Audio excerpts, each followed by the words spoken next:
Nelson kay Inay Linet. Paano kung mapabalik ang pagmamahal nila, Inay Linet? Sorry, Jillian. Pero hindi ko alam kung paano kita matutulungan. Paano kung matutupad ang pangako ko kay Dali? Kawawa naman siya. Kawawa na rin ako. Ang mga taong sana magmahal sa akin, hindi na nila mahal ang isa't isa.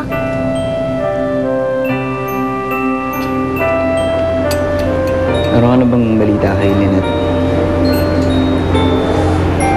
Wala pa nga eh. Araw-araw ako nag-aantay ng tawag niya pero hanggang ngayon hindi pa rin niya ako kinukontak.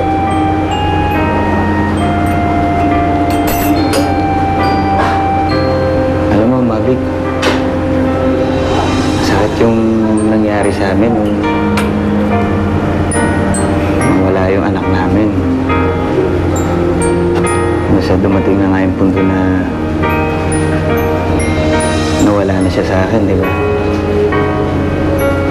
Basta iniwan niya na ako. Pero alam mo, sa totoo lang, kahit na masakit sa akin, kahit na nasaktan niya ako, mahal na mahal ko pa rin siya. Mahal na mahal ko pa rin siya.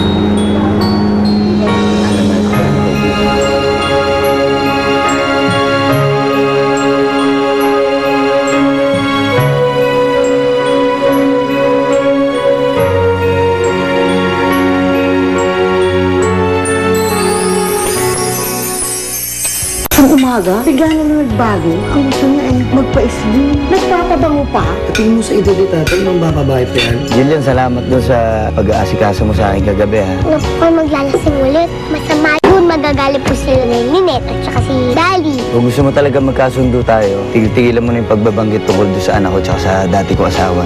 Pa-iro-irobi ka pa? Lagi kang wala rito. Dahil yan sa kapuputak mo. Alam ko na ganyan ka. Sana hindi na kita pinakasalan. Mabuti pa, iba na lang napakasawa ko. Kung ayaw mo sa akin, lalong ayaw ko na sa'yo.